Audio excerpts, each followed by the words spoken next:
मुझसे डिवोर्स इसलिए चाहिए था क्योंकि तुम्हें मुझसे पैसे चाहिए थे, और उन पैसों के साथ तुम चिराग के साथ नई जिंदगी शुरू करना चाहती थी।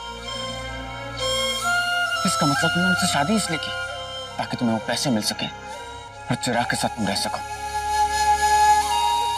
मतलब ईशानी वो सब झूठ था जो तुमने मुझसे वादा किया था कि तुम मेरे साथ रहोगी और डिवोर्स नहीं लोगी। शायद तुमने मुझसे इतना बड़ा झूठ बोला। हाँ?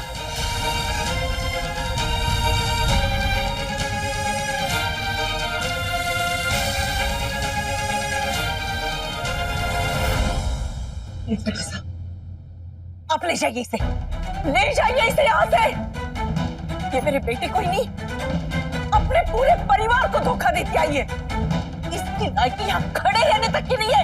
ले जाइए इसे। ले चलो।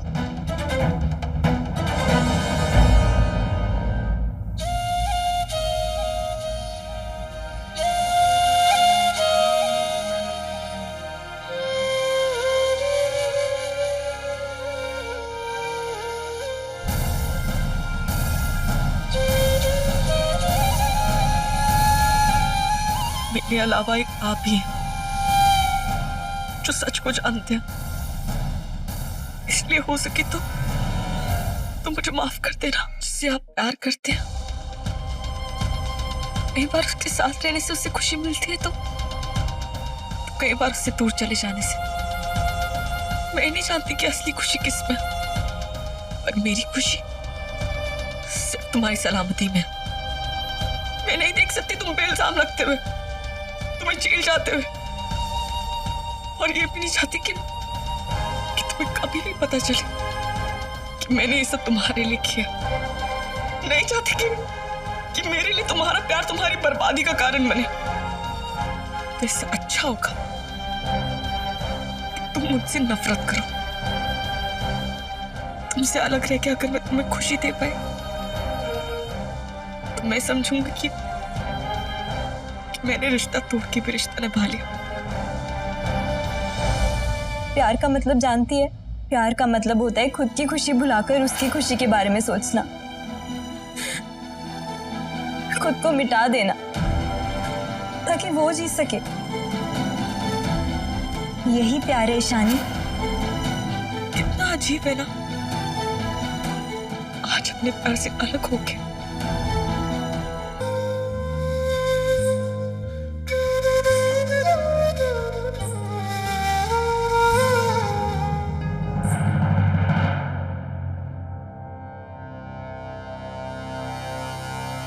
सुनो, तुमसे कोई मिलने आया है।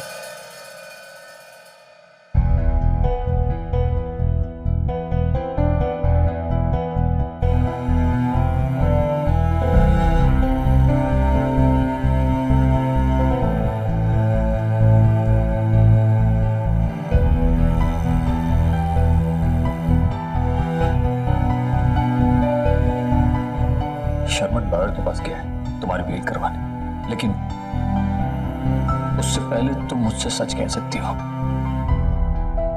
देखो शानी, इससे पहले जब तुमने डायमंड फ्रॉड केस का इल्जाम अपने सर पर लिया था, तब तुमने मुझसे प्रॉमिस लिया था कि मैं किसी को ना बताऊं कि वो सब कुछ तुम अपने पति को बचाने के लिए कर रही हो, और मैंने किसी को कुछ नहीं बताया। देखो शानी, जिसे हम चाहते हैं हम उसके लिए कुछ भी कर सकते हैं। मुझे लगता है कि यहां भी तुम आरवी को बचाने के लिए सब कर रही हो।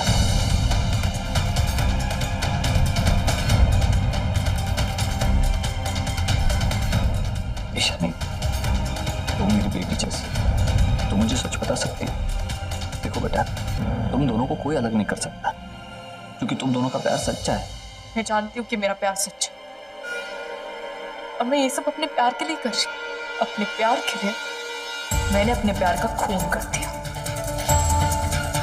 नहीं शादी, मैं इस बात को नहीं मानता। तुम जरूर कुछ छुपा दिया। देखिए मिस्टर नितिन, आप भले ही मुझे अपनी बेटी मानते होगे, पर मैं आपको अपना पिता नहीं मानती। और मैंने ठेका नहीं ले रखा कि मैं आपके हर सवाल के जवाब देती फिरूंगी। अगर तुमने खून किया है तो फिर तुम इस खून का इल्जाम आरवी पर क्यों लगा रही थी? क्योंकि मैं उसे इस खून के इल्जाम में फंसाना चाहती थी। सैड, पूरा गेम पलट गया और मैं पकड़ी गई। इट्स ओके, मुझे इस बात का अफसोस नहीं है। सो प्लीज आपको भी यहाँ पे आके ना अफसोस करने की कोई जरूरत नहीं है। और एक बात अच्छे से अपने दिमाग में रखिए, मैंने जिससे प्यार किया उसका खून किया। सुनिए, इनके मिलने का टाइम खत्म हो चुका है, सो प्लीज इन्हें लेके जाइए।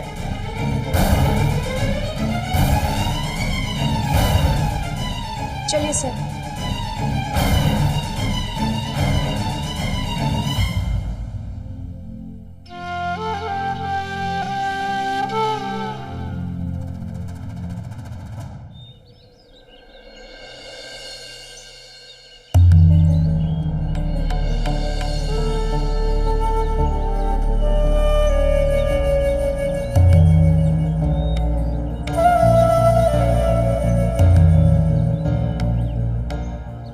यहाँ क्यों खड़ी हो? अंदर जाके ईशानी से मिलोगी नहीं? पूछोगी नहीं उससे कि वो ऐसा क्यों कर रही है? कोई फायदा नहीं, वो नहीं बताएगी। सच कहूं तो कभी कभी लगता है ये मेरी बेटी ईशानी नहीं, तो कभी लगता है मैं एक अच्छी माँ ही नहीं बन पाई जो अपनी बेटी की अच्छी परवरिश कर सके। लेकिन मेरी परवरिश से ज्यादा ईशानी ने अपने पापा के आदर्शों को शर्मिंदा किया है। मैं उससे मिलने नहीं जाऊंगी। मिलना नहीं था तो यहाँ तक आई क्यों? क्या करूं? एक माँ होना और एक माँ के लिए उसके बच्चे जन्म से पहले ही नहीं, जन्म के बाद भी उससे जुड़े हुए रहते हैं। लेकिन जब सोचती हूँ ये इल्जाम ईशानी ने रणवीर के सर क्यों डाला पहले, तो लगता है कि मैं कभी अपनी बेटी को समझ ही नहीं पाई। उसके अंदर मेरे लिए इतना गुस्सा है, रणवीर के लिए इतनी नफरत है। वो इंसान जिसने उसे इतना प्यार दिया, पता नहीं वो कौन सी मनूस घड़ी थी जब हर्षद चिराग को ईशानी की जिंदगी में ले आए थे। एक्चुअली उनसे ज्यादा गलती तो मेरी थी। एक माँ होकर भी मैं ये नहीं देख पाई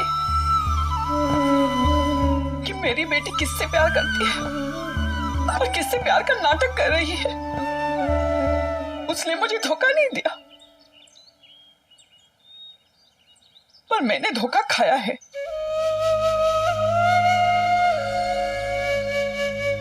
दूसरी बार किसी अपने से धोखा खाया है।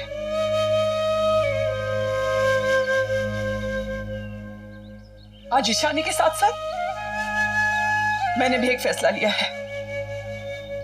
आज से मेरी सिर्फ एक ही बेटी है, दिशा। मैं भूल जाऊंगी कि मैंने कभी ईशानी को जन्म भी दिया था।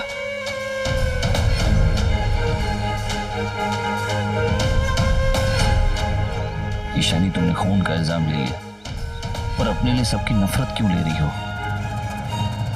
चलने तो फोन लगा शर्मन को, उसे पूछ कहाँ है वो और लॉयर ने क्या कहा। जी बाप। ये लो, क्या पंचायत लगा रखी है यहाँ? हाँ? क्या लगा तुम लोगों को? तुम लोगों की सुनवाई होगी यहाँ? मुझे शक्ल नहीं देख रही तुम लोगों की यहाँ पर। अपना सामान उठाओ और निकल जाओ यहाँ से। हाथ मत लगा। और तेरी हिम्मत कैसे हुई मेरे सामान को हाथ लगाने की?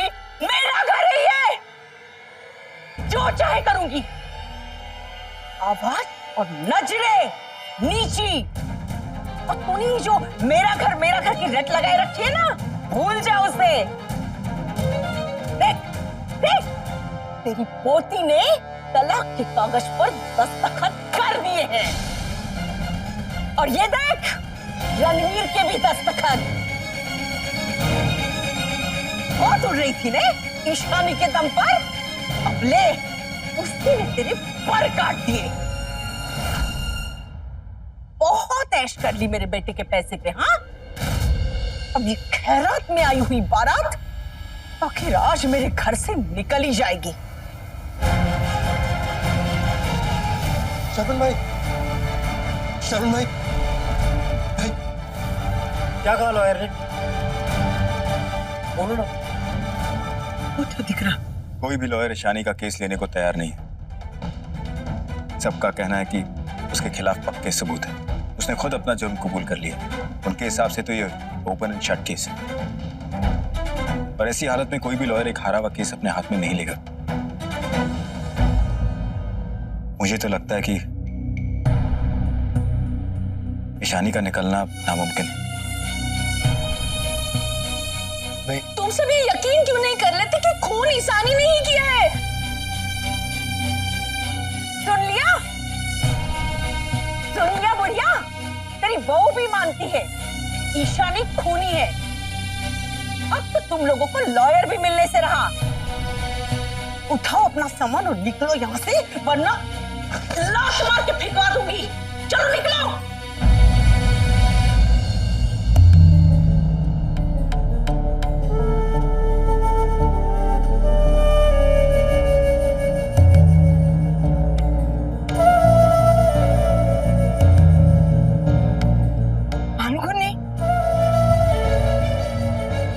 वो ठीक कह रही है बा। ईशानी ने चिराग का खून किया और उसने डिवोर्स पेपर्स पे भी साइन कर दिए। अब हमें यहाँ रहने का कोई हक नहीं। हमें इज्जत के साथ यहाँ से जाना होगा। नहीं, ये घर मेरे हर्षद ने बनाया है, इसे कैसे छोड़ दूं? बा, प्लीज जिद मत कीजिए। हम यहाँ नहीं रह सकते। लक्ष्मी, तू देख क्या रही है? एक दिन इनका सामान बाहर पड़े आए इज्जत वाले। चलिए।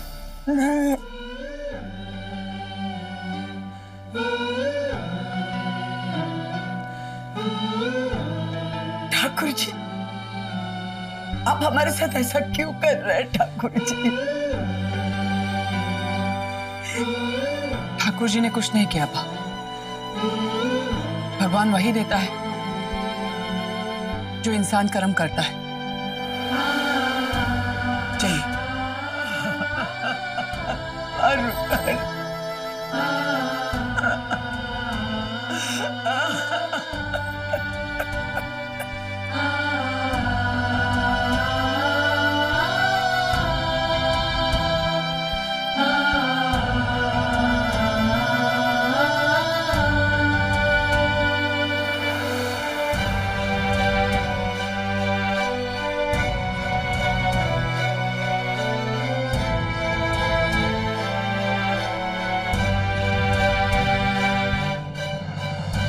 चलो, ये अच्छा हुआ लक्ष्मी, आज घर की सफाई हो गई आखिर। अब बस वो ईशानी मेरे रणवीर की जिंदगी से चली जाए ना, तो मैं चैन की सांस लूं। अरे अब क्यों चिंता कर रही मोटी बहन? उसने साइन कर दिए ना, और अब तो खून के इल्जाम में जेल भी चले गए। वो अब वापस नहीं आएगी। जानती हूँ लक्ष्मी,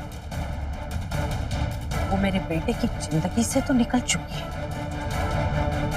लेकिन अब भी वो उसके दिल में है।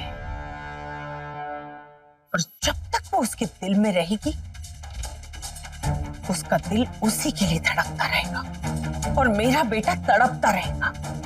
कुछ भी करके मुझे उसे रणवीर के दिल और दिमाग से बाहर निकालना ही होगा।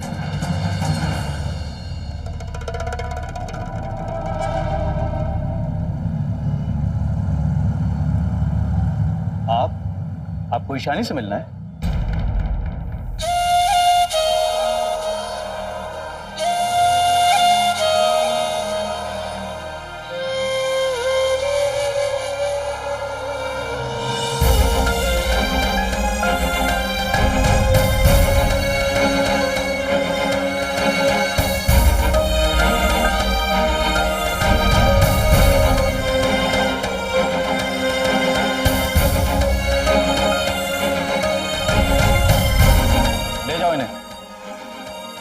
देखिए, ज्यादा देर मिलना अलाउड नहीं है।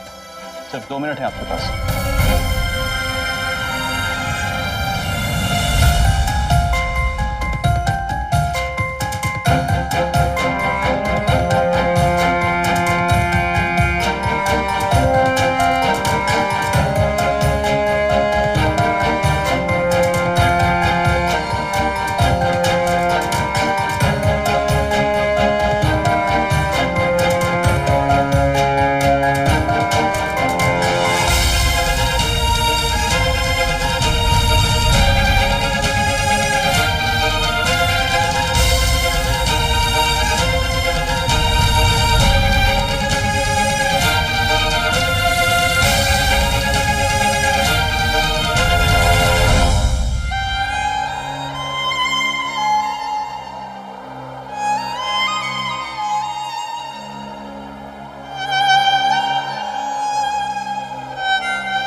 वकील आप है या मैं हूं?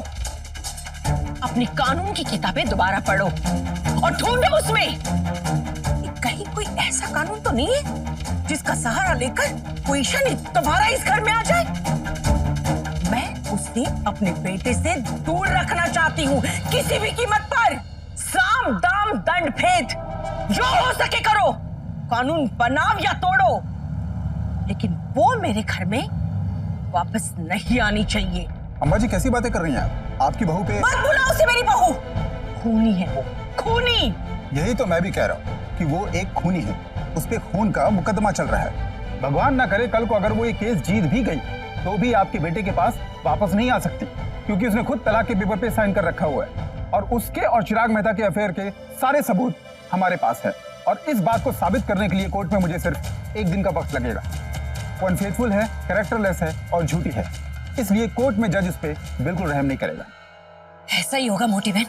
अरे मैं तो कहती हूँ इस केस में ना उसको 14 साल की जेल हो जाए। अरे समझ लेंगे शनि की 7.5 2 बार उतर गई हो। जेल नहीं लक्ष्मी, जेल नहीं, उसे तो फांसी की सजा होनी चाहिए। उसने अपनी बेवफाई से मेरे बेटे को हर रोज मौत दी है। उसे सजाए मौत मिलनी चाहिए। उस चिराग के खून का इल्जाम मेरे बेटे पर लगाना चाहती थी मैं। खून के इल्जाम में उसे कड़ी से कड़ी सजा मिलनी चाहिए ताकि सब लोगों को पता चल जाए कि जब भी कोई बहू, बेटी या पत्नी बेवफा और बदचलन हो जाए तो उसके साथ क्या होना चाहिए। ठीक कह रही हैं आप। मैं पूरी कोशिश करूंगा कि उस खूनी को फांसी की सजा जरूर मिले।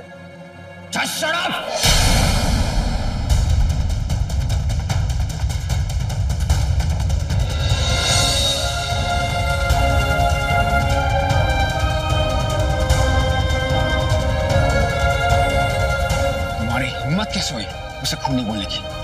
उसका एक नाम है, मिसेस ईशानी वाघेला, और वो खूनी नहीं, मेरी पत्नी है। जुर्म मान लेने का मतलब जुर्म का साबित हो जाना नहीं होता।